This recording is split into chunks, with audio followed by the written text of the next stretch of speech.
तो मतलब कि अगर इसको प्योर रोलिंग करना है तो फॉर प्योर रोलिंग के लिए मैंने क्या बोला था, v की वैल्यू आर ओमेगा होगी। v तुम्हारा सर्कुलर मोशन के लिए यूज होता है कि कोई पार्टिकल सर्कुलर मोशन करते वेलोसिटी आर ओमेगा होगी। तो अगर यहाँ पर लीनियर वेलोसिटी और सर्कुलर वेलोसिटी इक्वल हो जाएगी तो हम लोग बोलेंगे कि टायर जो है प्रॉपरली प्योर रोलिंग कर रहा है। अगर वेलोसिटी ज्यादा हो गई, आर ओमेगा कम हो गया, तो जो टायर होगा तुम्हारा वो घिसते हुए चलेगा। ठीक है ना। और अगर आर ओमेगा ज्यादा हो गया तो टायर घूमेगा ज्यादा लेकिन चलेगा कम। राइट। वो कब होगा, अगर आर ओमेगा ज्यादा है, भी कम है। इसके बाद जो नेक्स्ट टॉपिक है तुम्हारे पास में उसको बोलते हैं moment of inertia. Next topic क्या है तुम्हारे पास में, moment of inertia. Moment of inertia को जनरली रिप्रेजेंट किया जाता है कैपिटल आई से। सपोज करो कि तुम्हारे पास में कोई एक रिजिड बॉडी है इस तरह से, और इसको मैंने इस एक्सिस के अबाउट घुमा दिया ओमेगा से। ये रिजिड बॉडी का मास टोटल एम है, और ये बहुत सारे मासेस से मिलके बना होगा। जितने भी मासेस होते हैं वो परपेंडिकुलर लिए जाते हैं एक्सिस ऑफ रोटेशन के। ये एक्सिस ऑफ रोटेशन है। इसको मैं M4 बोल देता हूँ, इसको मैं बोल देता हूँ M5, और ये तुम्हारे पास में है MN। इसको R1 बोलो, इसको R2, R3, R4, R5 and RN। Right. यहाँ से एक चीज तुमको समझ आनी चाहिए कि अगर ये ऐसे घूम रहा है तो यहाँ की वेलोसिटी अंदर की तरफ होगी V1, यहाँ पर वेलोसिटी V2, और यहाँ पर वेलोसिटी V3, यहाँ पर वेलोसिटी हो जाएगी V4, यहाँ पर वेलोसिटी हो जाएगी V5, और यहाँ पर वेलोसिटी हो जाएगी Vn। तो जो वेलोसिटी होती है ये होती है तुम्हारा आर ओमेगा के बराबर, अभी मैंने ऊपर लिखा था। तो जो काइनेटिक एनर्जी होगी सिस्टम की वो लिखी जाती है M1 V1 square plus 1/2 M2 V2 square. Right. Plus 1/2 MN Vn square. अब V1 को लिख सकते हो तुम R1 omega square, R1 omega का होल स्क्वायर, R2 ओमेगा का होल स्क्वायर, R3 ओमेगा का होल स्क्वायर। तो 1/2 कॉमन हो जाएगा, M1 R1 स्क्वायर बचेगा plus M2 R2 square plus MN RN square. जब वैल्यूज पुट करोगे और यहाँ पे ओमेगा स्क्वायर, ये जो टर्म दिख रहा है तुमको इसको बोलते हैं मोमेंट ऑफ इनर्शिया, और इसे रिप्रेजेंट किया जाता है आई से। ये तुम्हारा बन जाएगा 1/I ओमेगा स्क्वायर। और अब ये जो काइनेटिक एनर्जी है अब इसे बोला जाता है रोटेशनल काइनेटिक एनर्जी। इसे अब क्या नाम दे दिया गया, रोटेशनल काइनेटिक एनर्जी। जहां पर तुम देख सकते हो जो तुम्हारे पास में लीनियर काइनेटिक एनर्जी होती थी ½ mv स्क्वायर, तो इस काइनेटिक एनर्जी में जो m है वो अभी यहाँ पे I बन गया है, और भी तुम्हारे पास में ओमेगा बन गया 1/2, 1/2 है। राइट। इसी चीज को क्या बोला गया है, रोटेशनल काइनेटिक एनर्जी, अगर तुम बहुत ध्यान से देखो। एंड वन मोर थिंग कि व्हाट इज द आई, आई को बोलते हैं मोमेंट ऑफ इनर्शिया। जो तुमको दिख रहा होगा M1 R1 square plus M2 R2 square plus MN RN square. इसको लिख सकते हो समेशन I = 1 से लेकर के n तक MI RI का square. This is the moment of inertia. अगर कोई सिंगल मास है, फॉर सिंगल मास, अगर हमारे पास मान लो सिंगल मास है और ये एक्सिस है, इस एक्सिस के और मोमेंट ऑफ इनर्शिया आई है, और यहाँ पे मास है m, ये r मान लेता हूं मैं, तो जो आई होगा ये हो जाएगा MR स्क्वायर। यहाँ पर कुछ बातें तुम्हें पता होना चाहिए। जो मास की डिस्टेंस होती है एक्सिस ऑफ रोटेशन की वो हमेशा परपेंडिकुलर होना चाहिए। अगर नहीं है तो तुमको परपेंडिकुलर लाना पड़ेगा। इसकी यूनिट तुम देखोगे तो kg/m² हो जाएगी। राइट। इस पे मैंने कुछ क्वेश्चंस कराए थे, जैसे कि मान लो एक बेसिक सा प्रॉब्लम मैं ले लेता हूँ इसमें। सपोज करो कि मेरे पास में एक ट्रेंगल है, मान ले ऐसे एक ट्रेंगल है, और इस यहाँ पर मास है 2 kg, यहाँ पर भी मास 2 kg ले लो, और यहाँ भी मास 2 kg ले लो। और सपोज कर इसकी साइड है ए। मान लो कि तुमको अगर मैं पूछूं कि what is the moment of inertia about this axis, वो ये एक्सिस, और एक बार इस एक्सिस को ले लो, इस एक्सिस के अबाउट मोमेंट ऑफ इनर्शिया बता दो, और एक बार इस एक्सिस के अबाउट भी बता दो। इसके अबाउट मान लेता हूं मैं I1 है, इसके अबाउट I2 है, और जो ये एक्सिस जो कि परपेंडिकुलर टू द प्लेन है I3, और तुम्हें I3 बताना है। क्योंकि तुमको यहाँ पे डायग्राम से दिख रहा है क्लियरली कि इक्विलेटरल ट्रायंगल है, तो ये 60 डिग्री हो जाएगा। राइट। अगर मैं I1 लिखना चाहूंगा तो I1 कैसे लिखूंगा, देखो अगर कोई भी मास एक्सिस पे लाई करेगा तो उसका मोमेंट ऑफ इनर्शिया 0 हो जाएगा। ये चीज तुम्हें पहले ही पता है। इस वाले पॉइंट का मोमेंट ऑफ इनर्शिया 0 हो जाएगा। अच्छा, ये डिस्टेंस कितनी हो जाएगी A/2, और ये डिस्टेंस कितनी हो जाएगी A√3/2। राइट।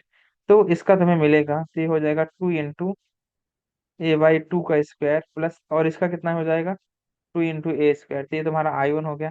ऐसे ही तुम I2 भी लिख सकते हो। I2 कितना हो जाएगा, इसका 0 हो जाएगा, इस वाले मास का मिलेगा। लिख सकते हो 2 × A/2 का स्क्वायर प्लस इस वाले मास का हो जाएगा 2 × A/2 का स्क्वायर। राइट, ये आंसर हो जाएगा। सिमिलरली अगर तुम्हें I3 लिखना पड़ेगा, इस एक्सिस जो कि परपेंडिकुलर टू द प्लेन है, यानी कि जेड एक्सिस में है, तो इसका भी मिलेगा, इसका भी मिलेगा और इसका भी मिलेगा। ये कितना हो जाएगा 2 × A/2 का स्क्वायर प्लस इसका हो जाएगा 2 × A/2 का स्क्वायर, और इस वाले का होगा प्लस 2 लेंथ कितना है परपेंडिकुलर, A√3/2 का स्क्वायर। राइट, इस तरह से तुम मोमेंट ऑफ इनर्शिया निकाल सकते हो। नेक्स्ट हेडिंग आएगा तुम्हारे पास में, moment of inertia of distributed mass system. Moment of inertia of distributed mass system. अगर तुम्हें डिस्ट्रीब्यूटेड मास सिस्टम का मोमेंट ऑफ इनर्शिया निकालना होगा तो कैसे निकालोगे? मैंने जो पहला तुम्हारे पास में आता है वो है यूनिफॉर्म रॉड। फर्स्ट वन क्या है तुम्हारे पास में, यूनिफॉर्म रॉड। तो मान लो तुम्हारे पास में एक रॉड है, और इसमें जो मोमेंट ऑफ इनर्शिया निकालना है वो एंड पॉइंट से निकालना है। चाहो लिख सकते हो moment of inertia of rod about it's and point. Right, ये हेडिंग डाल देना। ये रॉड है, और रॉड का टोटल मास है m एंड लेंथ है l, इसके ऊपर मास डिस्ट्रीब्यूशन है लैम्डा kg/मीटर। इसमें क्या करना होता है, तुम्हें x पे जा करके एक छोटा सा एलिमेंट कट करना पड़ेगा dx, और इसका मास हो जाएगा dm का, written by lambda into dx, और मोमेंट ऑफ इनर्शिया जो हो जाएगा होता है dm × r², यानी कि dm × x²। dm की वैल्यू पुट कर दो, तो ये हो जाएगा λx² dx। उसको इंटीग्रेट करना पड़ेगा 0 से लेकर के एल तक। लेमडा को लिखा जा सकता है m/l, और ये हो जाएगा x³/3, एंड लिमिट आ जाएगा 0 से l। यहाँ से जब तुम इसको सॉल्व करोगे तुमको मिल जाएगा ml²/3।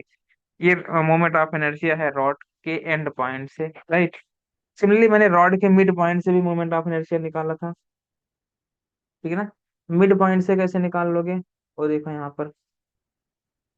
तो अगर सपोज करो कि तुम्हारे पास में ये रॉड है एक, राइट, और इसके मिड पॉइंट से निकालना है मोमेंट ऑफ इनर्शिया, तो वो कैसे निकलेगा? यहाँ पर तुम्हें क्या करना है, एक्स पे जा करके एक छोटा सा एलिमेंट कट करना पड़ेगा dx, और इसका मास है dm। तो dm can be written as lambda into dx। Right, एक चीज और यहाँ पे समझना है तुमको, इसको एज अ ओरिजिन ट्रीट किया जा रहा है। ठीक है ना, और तो ये कितना हो जाएगा -l/2, 0, और ये हो जाएगा l/2, 0, अगर रॉड की टोटल लेंथ l है। यहाँ से जो डी आई होगा वो हो जाएगा dm × x²। dm can be written as lambda dx, यानी कि लेम्डा x² dx, और लिमिट कहाँ से कहाँ तक लगेगी, -l/2 से लेकर के l/2। अब यहाँ पे ये हो जाएगा लेम्डा, और x² को लिखा जा सकता है x³/3। लिमिट आ जाएगा -l/2 से लेकर के l/2 तक। यहाँ से जब इसको तुम वैल्यूज पुट करोगे, जो तुमको मोमेंट ऑफ इनर्शिया मिलेगा वो हो जाएगा ml²/12। राइट है ना, तो ये मोमेंट ऑफ इनर्शिया तुम्हें याद होना चाहिए, और ये मोमेंट ऑफ इनर्शिया भी तुमको याद होना चाहिए। राइट है, सिमिलरली आगे बढ़ते हैं। नेक्स्ट है तुम्हारे पास में रिंग, और यहाँ पर मैं ले लेता हूँ रिंग। रिंग ये है एक्सिस, यहाँ पर चाहो तो लिख सकते हो तुम रिंग में, axis is perpendicular, axis is perpendicular to the plane and passing through centre. ये इंपॉर्टेंट है एक्सिस में। तुम्हें किस एक्सिस के अबाउट मोमेंट ऑफ इनर्शिया निकाला जा रहा है तुम्हें पता होना चाहिए। तो एक्सिस कुछ ऐसी है, चाहो तुम इसको ऐसे ही बना सकते हो। अगर ये रिंग है तुम्हारे पास में, मेरा कहने का मतलब यहाँ पर ऐसा है कुछ, ये अगर रिंग है, इस तरह से रिंग है, बात समझ रहा है ना, रिंग कैसे रखा हुआ है, रिंग ऐसे रखा है। ठीक, तो ये तुम्हारे पास में एक्सिस है जो कि जेड एक्सिस है, और इसकी रेडियस है आर। तो यहाँ से अगर इसकी रेडियस तुम देखोगे, हर एक पॉइंट पे रेडियस सेम, मास सेम है, मतलब आर सेम है तो वहाँ पे मास भी सेम है। तो टोटल मास है कैपिटल एम एंड रेडियस है आर। तो इसका मोमेंट ऑफ इनर्शिया डायरेक्टली लिखा जा सकता है mr², इसमें कोई भी चेंजेस नहीं होगा। राइट। सिमिलरली तुम्हारे पास में आता है moment of inertia of disc. Axis same है वहां पर भी, axis is passing through the centre and perpendicular to the plane. तो जो डिस्क है उसका अगर तुम्हें मोमेंट ऑफ इनर्शिया लिखना होगा अबाउट दिस एक्सिस के अबाउट, मान लिया मैंने आई है और रेडियस आर, इसके ऊपर मास डिस्ट्रीब्यूशन होगा सिग्मा केजी पर मीटर स्क्वायर। जो डिस्क है इसका मोमेंट ऑफ इनर्शिया होता है mr²/2। राइट। डिस्क का मोमेंट ऑफ इनर्शिया कितना हो जाता है mr²/2। डिस्क के बाद तुम्हारे पास में क्या चीज आती है? डिस्क के बाद हम लोग ले लेते हैं हॉलो सिलेंडर।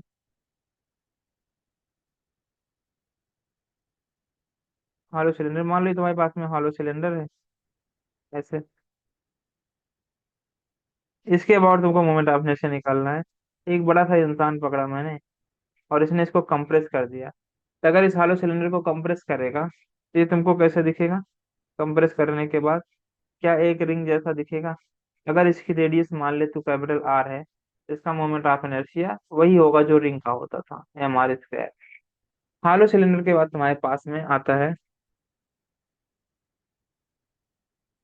हॉलो सिलेंडर के बाद आएगा सॉलिड सिलेंडर। क्या हो जाएगा तुम्हारे पास में? नेक्स्ट टॉपिक आएगा सॉलिड सिलेंडर। सॉलिड सिलेंडर, ये मान लेता हूँ मैं मेरे पास में सॉलिड सिलेंडर है। ये क्या चीज है? Solid cylinder. और इस एक्सिस के अबाउट मोमेंट ऑफ इनर्शिया निकालना है। फिर से मैं एक बड़ा सा इंसान पकड़ रहा हूँ, इसने क्या किया? इसको कंप्रेस किया। अगर इसने इसको कंप्रेस किया तो कंप्रेस करने के बाद ये तुम्हें क्या दिखेगा? कंप्रेस करने के बाद डिस्क दिखेगा। तो मोमेंट ऑफ इनर्शिया डिस्क की होगी यहाँ पर, तो mr²/2। सॉलिड सिलेंडर के बाद तुम्हारे पास में जो नेक्स्ट टॉपिक आता है that is hollow sphere. Hollow sphere का मोमेंट ऑफ इनर्शिया क्या होता है? हॉलो स्फीयर का मोमेंट ऑफ इनर्शिया जो होता है, अगर इसकी रेडियस है आर, तो कितना हो जाता है इसका? 2/3, राइट। 2/3 mr²। ये हॉलो स्फीयर का होता है। Similarly you can also right hollow sphere के बाद solid sphere. Solid sphere, solid sphere का मोमेंट ऑफ इनर्शिया जो होता है आई, ये होता है 2/5 mr²। इसके बाद आता है हॉलोकोन। हॉलोकोन, ये मान लो तुम्हारे पास में हॉलोकोन है। इस एक्सिस के अबाउट इसका मोमेंट ऑफ इनर्शिया कितना होगा? मान लो रेडियस आर है, हाइट कुछ एस है। तो अगर इसको भी तुम कंप्रेस करते हो तो कंप्रेस करोगे तो तुमको क्या दिखेगा? ये डिस्क जैसा दिखेगा। तो इसका जो मोमेंट ऑफ इनर्शिया होगा जो डिस्क का होता है वही हो जाएगा, यानी कि mr²/2। इसके बाद और एक टॉपिक आता है जिसको हम लोग बोलते हैं हालो कोन के बाद सॉलिड कोन। हालो कोन के बाद क्या आएगा? सॉलिड कोन। यहाँ पर तुम देख सकते हो ये मेरे पास में एक कोई सॉलिड कोन है और इसका मोमेंट ऑफ इनर्शिया निकालना है अबाउट दिस एक्सिस। अगर रेडियस इसका आर है, इसकी जो मोमेंट ऑफ इनर्शिया होगी वो होती है 3/10 mr²। सॉलिड कोन की कितना होता है? 3/10 mr²। इसको तुम निकाल भी सकते हो सिमिलरिटी का यूज करके। ठीक है ना? मोमेंट ऑफ इनर्शिया कितना होगा? 3/10 mr²। तो ये जितने भी तुम्हें मोमेंट ऑफ इनर्शिया अभी मैंने बताया है ये सारे तुम्हें याद होने चाहिए। और भी मोमेंट ऑफ इनर्शिया मेरे पास में, जैसे कि सपोज करो कि रेक्टेंगुलर प्लेट। किसका प्लेट किसका निकालना है तुम्हें? मान लिया मैंने रेक्टेंगुलर प्लेट का मोमेंट ऑफ इनर्शिया कैलकुलेट करना है, तो कैसे कैलकुलेट करोगे? देखो यहाँ पर मान लिया मैंने एक प्लेट ले लिया, ये प्लेट है तुम्हारे पास में, और इस साइड को, इतने साइड को मैं बोल देता हूँ ए, और इस साइड को मैं बोल देता हूँ, ये साइड है तुम्हारे पास में बी। ठीक। तुमको एक बार इस एक्सिस के अबाउट मोमेंट ऑफ इनर्शिया बताना है I1। इस एक्सिस के अबाउट बोल देता हूँ मैं I2 है। इस एक्सिस के about moment of inertia I3। And this axis के अबाउट मोमेंट ऑफ इनर्शिया है I4। तो यहाँ पर ये तो क्योंकि प्लेट है तो इसके बाद जो मास डिस्ट्रीब्यूशन होगा वो सिग्मा केजी पर मीटर स्क्वायर होगा। अब मान ले मुझे I1 निकालना है, तो मैं तुमको इसका एक ट्रिक बताता हूँ कैसे सॉल्व करना है। जो निकालना है वो एक्सिस बना लो, ऐसे से एक्सिस को तुमने बना लिया, जो कि I1 हो गया। अब इसको ऐसे कंप्रेस करो तुम, राइट। ऐसे कंप्रेस करोगे जब तुम, तो तुम्हें क्या दिखेगा यहाँ पर, कि ये जो तुम्हारे पास में प्लेट है, रेक्टेंगुलर प्लेट, इस तरह से एक रॉड बन जाएगा, ठीक है ना। और इसकी जो लेंथ होगी वो हो जाएगी A। तो अभी रॉड के एंड पॉइंट से मोमेंट ऑफ इनर्शिया कितना होता है, ma² बाई 3। ml² बाई 3 होता है, तो यहाँ पर L कितना है, A हो गया। लेकिन इसको तुम ऐसे कंप्रेस नहीं कर सकते हो, ऐसे कंप्रेस करते हो तो पूरा का पूरा मास उस एक्सिस पे लाई करेगा और उसका मोमेंट ऑफ इनर्शिया 0 हो जाएगा, जो कि गलत। सिमिलरली अगर मुझे I2 निकालना है, कि मैंने मान लिया I2 है, इसको मैंने ऐसे कंप्रेस किया, ठीक है ना, इस तरह से कंप्रेस किया। तो ऐसे कंप्रेस करोगे तो छोटा हो जाएगा, ऐसे दिखेगा तुमको, और इसकी लेंथ है B। तो जो I2 होगा ये हो जाएगा mb² बाई 3। I3 के लिए ये देखो, मान लो ये तुम्हारे पास में I3 है, और फिर से इसको मैं कंप्रेस करूंगा इस तरह से। और इसकी ये जो लेंथ है A, ये बन जाएगा ma² बाई 12। I4 के लिए तुम देख सकते हो, ये एक्सिस है तुम्हारे पास में, ये I4 है, कंप्रेस किया तो मुझे ऐसे दिखाई है। और इस लेंथ को मैं बोल देता हूँ B। I4 हो जाएगा mb² बाई 12, राइट। ये तुमने सारे मोमेंट ऑफ इनर्शिया कैलकुलेट कर लिए हैं। इसके बाद सिखाया गया था, जो नेक्स्ट टॉपिक है मेरे पास में, नेक्स्ट टॉपिक क्या आएगा, perpendicular axis theorem, right.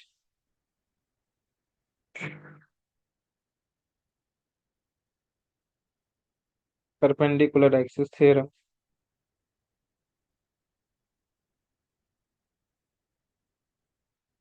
Perpendicular axis theorem क्या होता है, इसको भी देखो। जैसे कि मान लो तुम्हारे पास में कोई एक रिजिड बॉडी है, इस तरह से, और इसको मैं बोल देता हूँ, ये मेरे पास में वाई एक्सिस, ये एक्स एक्सिस है, और इसको मैं जेड एक्सिस बोल देता हूँ। इसका टोटल मास, मान लिया मैंने कैपिटल M। ये परपेंडिकुलर एक्सिस सिखाया था मैंने क्या, दित्या? हाँ सर, सिखाया था। ठीक है, तो स्पीड पकड़े, ओके। इसके अबाउट मोमेंट ऑफ इसकी इनर्शिया मान लो I x है, इसके अबाउट मान लो I y है, राइट। और इसके अबाउट मान लो I z है।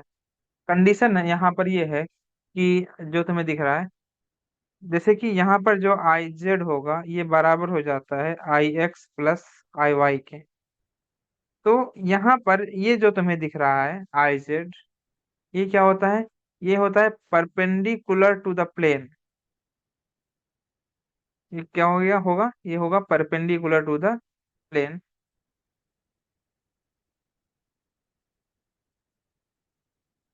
और जो ये होते हैं, ये lies in the same plane, lies in the same plane and perpendicular to each other,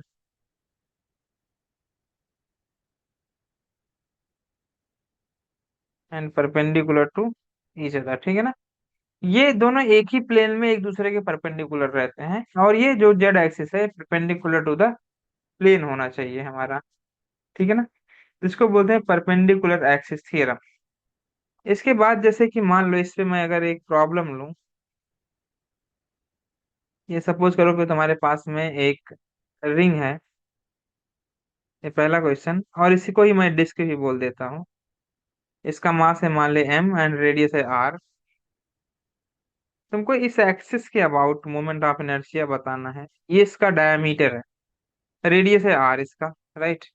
अगर इसके अबाउट मोमेंट ऑफ इनर्शिया बताना है तो कैसे बताओगे, तुमको इसके अबाउट, जो कि जेड एक्सिस होगा परपेंडिकुलर टू द प्लेन है, इसके अबाउट मोमेंट ऑफ इनर्शिया पता है, जो कितना है mr²। जो मोमेंट ऑफ इनर्शिया इस एक्सिस के अबाउट होगा, वही मोमेंट ऑफ इनर्शिया इस एक्सिस के अबाउट भी होगा, क्योंकि ये भी डायमीटर है। यहाँ पर यूज कर लो परपेंडिकुलर एक्सिस थ्योरम। क्या यूज करना है, परपेंडिकुलर एक्सिस थ्योरम। तो आई जेड जो तुम्हारा होगा, ये आई एक्स हो गया, या आई वाई हो गया, तो दोनों सेम है, तो आई प्लस आई। तो आई जेड हो जाएगा mr² = 2i। यहाँ से आई आ जाएगा तुम्हारे पास में mr² बाई 2। ये तो मैंने किसके लिए किया, रिंग के लिए किया। सिमिलरली अगर मुझे डिस्क के लिए करना होगा, तो डिस्क के लिए क्या हो जाएगा। अभी डिस्क के लिए तुम्हें पता होता है कि जो आई जेड होता है वो किसके बराबर होता है, mr² बाई 2। अगेन तुम्हें यूज करना पड़ेगा परपेंडिकुलर एक्सिस थ्योरम। तुम बोल सकते हो वहां से आई जेड इक्वल टू हो जाएगा I+I। और जब वैल्यूज पुट करोगे यहाँ पर, जैसे कि आई जेड हो जाएगा mr² by 2 equal to 2I, यानी कि यहाँ से आई इक्वल टू आ जाएगा तुम्हारे पास में mr²बाई 4। ये तुम्हारा डिस्क के केस में, और ये तुम्हारा रिंग के केस में मोमेंट ऑफ इनर्शिया आएगा। राइट है ये। तो ये क्वेश्चंस मैंने कराया होगा फिर पिछले क्लास में, कहाँ तक करा दिया था मैंने। सर इसके बाद आपने पैरेलल पैरेलल एक्सिस थ्योरम भी करवाया था। अरे वाह बहुत बढ़िया, उसके बाद क्वेश्चन करवाया था पैरेलल पे। यस सर, आप करवाया था क्वेश्चन। कितना सिखा दिया अरे मैंने।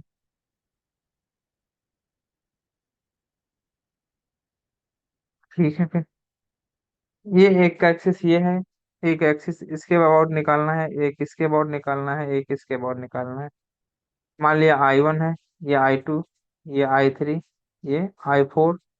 ये तुम्हारे पास में रेक्टेंगुलर प्लेट है।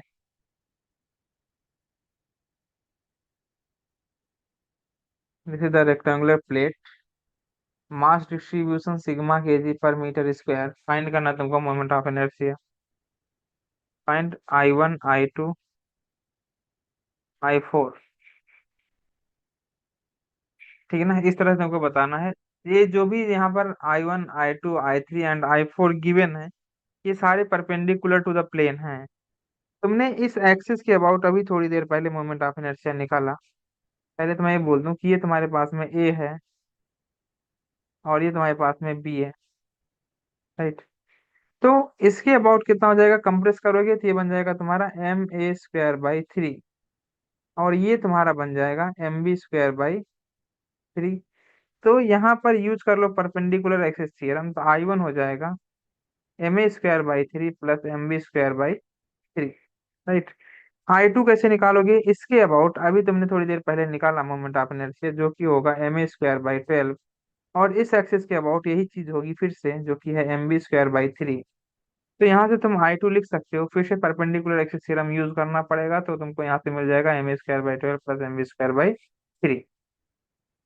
I3 के लिए तुम बोल सकते हो कि इस एक्सिस के अबाउट जो मोमेंट ऑफ इनर्शिया होगा वो हो जाएगा mb²बाई 12, और इस एक्सिस के अबाउट हो जाएगा ma²बाई 12। यानी कि जो I3 होगा हमारे पास में, वो हो जाएगा ma²बाई 12 प्लस mb²बाई 12।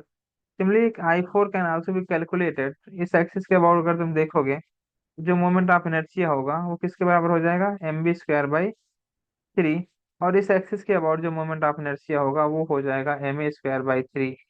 यानी कि ये जो होगा ma²बाई 3 प्लस mb²बाई 3।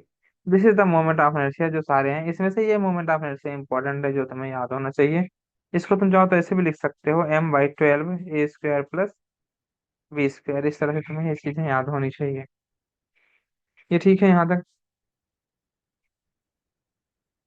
इसके बाद तुम्हारे पास में एक जो नेक्स्ट टॉपिक आता है, उसको बोलते हैं पैरेलल एक्सिस थ्योरम। क्या बोला जाएगा उसको, this is the parallel axis theorem. और पैरेलल एक्सिस थ्योरम क्या होता है उसको जरा समझो यहाँ पर। मान लो तुम्हारे पास में कोई एक रिजिड बॉडी है इस तरह से, ठीक। और एक एक्सिस ऐसी होनी चाहिए जो सेंटर ऑफ मास से पास हो, तो उसके अबाउट मैंने मान लिया मोमेंट ऑफ एनर्जी है सेंटर ICM, ये सेंटर ऑफ मास। दूसरी एक्सिस कहीं से भी जा सकती है, वो थ्रू बॉडी जाए या आउटसाइड ऑफ बॉडी जाए, बट वो पैरेलल होना चाहिए इस वाले एक्सिस के अबाउट। तो इसका मान लिया मैंने, जो डिस्टेंस है इनके बीच में पैरेलल डिस्टेंस है वो h है। इसका टोटल मास सपोज करो कैपिटल M है। जो पैरेलल एक्सिस थ्योरम होती है, यहाँ पे लिख सकते हो तुम, parallel axis theorem. Parallel axis theorem is given by, तो पैरेलल एक्सिस थ्योरम किसके बराबर हो जाएगा, I = ICM प्लस MH²। ये तुम्हारे पास में पैरेलल एक्सिस थ्योरम होती है, जो कि तुम्हें याद होना चाहिए। ठीक है ना। अब प्रॉब्लम देखते हैं इस पे कि किस टाइप के प्रॉब्लम्स आते हैं, तो मेरे को ज्यादा अंडरस्टैंड होगा। मान लो कि तुमको क्वेश्चंस पूछा गया है, यहाँ पर एक डायग्राम दिया है ऐसे। ये मान लिया मैंने रिंग है, और तुमको ऐसे दिया हुआ है, इसके अबाउट मान लिया moment of inertia I C M, और तुमको इसके अबाउट पूछा जा रहा है कि इसके अबाउट मोमेंट ऑफ इनर्शिया क्या होगा, ये क्वेश्चन मार्क। और रेडियस है तुम्हारे पास में इसका कैपिटल आर। सॉल्व करो और आंसर बताओ। तो आई किसके बराबर हो जाएगा, बहुत ध्यान से देखोगे, यूज कर लो तुम, यूज करोगे पैरेलल एक्सिस थ्योरम। क्या यूज करना है, पैरेलल एक्सिस थ्योरम। तो आई इक्वल टू हो जाएगा I C M plus M H square. I C M तुमको पता है, जो कि रिंग है तो एम आर स्क्वायर होगा। यहाँ से आई सी एम हो जाएगा M R square plus R, तो आर ही है, एच आर है यहाँ पर, तो एम आर स्क्वायर। तो जो आई आएगा वो तुम्हारे पास में हो जाएगा 2 mr square. Right, axis change होगा तो मूवमेंट ऑफ इनर्शिया चेंज हो जाता है। तो इस चैप्टर में जो तुमको देखना है वो क्या देखना होता है कि किस टाइप की एक्सिस है, एक्सिस कहाँ से पास हो रही है। पैरेलल एक्सिस यूज करना है, परपेंडिकुलर एक्सिस यूज करना है। अगर पैरेलल एक्सिस यूज करना है तो दोनों एक्सिस को तुम्हें पैरेलल करना पड़ेगा और उनके बीच की डिस्टेंस पता होना चाहिए। परपेंडिकुलर एक्सिस यूज करना है तो दो एक्सिस प्लेन में परपेंडिकुलर होनी चाहिए, और दूसरा परपेंडिकुलर टू द प्लेन होना चाहिए, जो थर्ड एक्सिस होगा। राइट, ये कंडीशन सिर्फ अगर फुल